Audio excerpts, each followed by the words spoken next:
Ningependa tukupigie simu utueleze mambo yako ili tuone vile tunakusaidia kitengo cha patanisho. Kwa hivyo naomba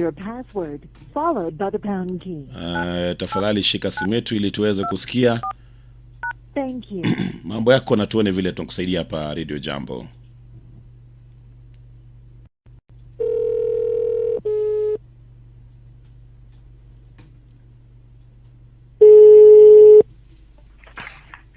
Halo. Kitu nilikuwa nataka mnipatanishe na manager. Ambaye pia ni sponsor wa Pure Wine Pusa Club.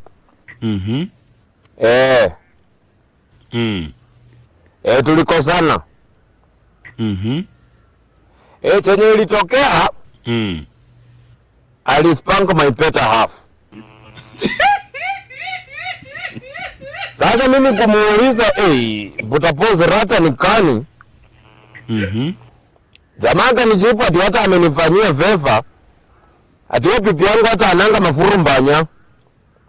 Ati hata hizo si za kuzipanka ni za kutapo tapo. Kitu hapo ndio roho shati kwa njia ya amani. Yeye naye alitani ni vita. Kitu ushasinyika.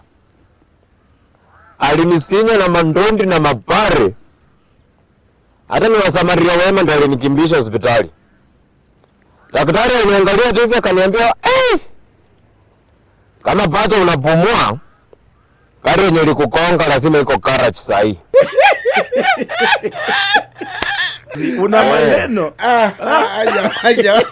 Sasa unajua hata huyo manager pato ndiye anachukuanga tena pesa ya Disco Matanga.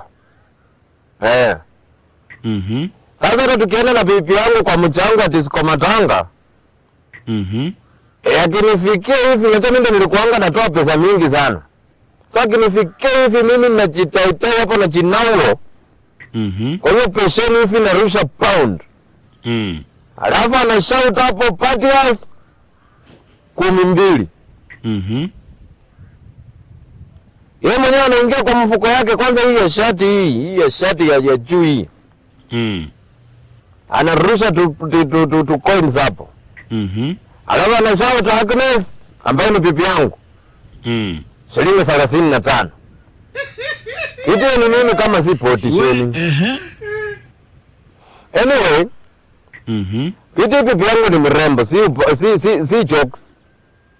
Ni mrembo na siwezi kutanganya. Hata kama alinyimwa vinyambis, Mungu alimbariki na dimples na mwanya. Kwa maana hata kuna siku nilienda job. Nikatoka mapema.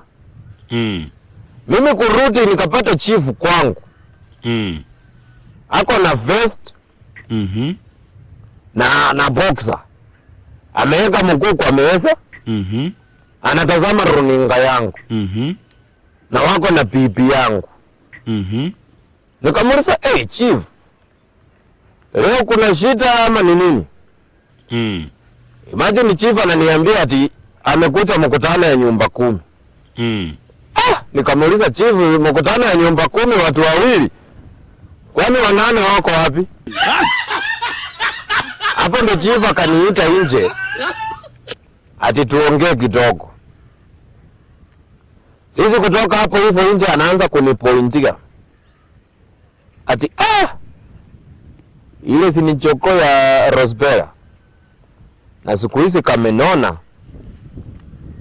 Aka ndo kale ulikachukuanga mchana. We nani hatari. Na ile pata.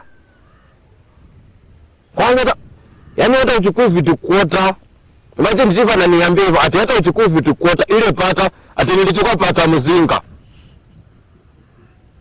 Kiti. Kitoka na point hapo ati ndama. Ati ndama nilichukua PCA. Chache ilikuwa zawadi ya wenye walikuwa wanaoana. Na nilichukua tu mchana peupe akaniambia, una maneno. Niko na talent. Ile kiti talent ya usi naye niko na. Lakini hapo ndo nilijua kimeniramba. Sasa sikutaka hata watu 8 wakuche mkutano ya nyumba 10. Nikaona niwapikie simu muweze kunipatanisha saa hii. mnipatanishe tu na huyo manager. At least nitumanishe hapo Kamusinga ya busa hivi. Apate kuniusia tukonge na huyu ndugu yangu huyu chief mwenyewe. Chief tu mtu. Mtu wa hekima. Mzee wa busara sana huyu. Okay. Haya, shikilia hapo kidogo, tumtafute, tusikie anasemaje na tuone kama mtaweza kupatana. Please enter the number you wish to call and then press the pound key. Please enter the number you wish to call and then press the pound key. Amengojea kidogo, amesikia sauti yako, pia nimemwambia kwamba unataka umuombe msamaha. Akangoja kidogo, sasa amekata.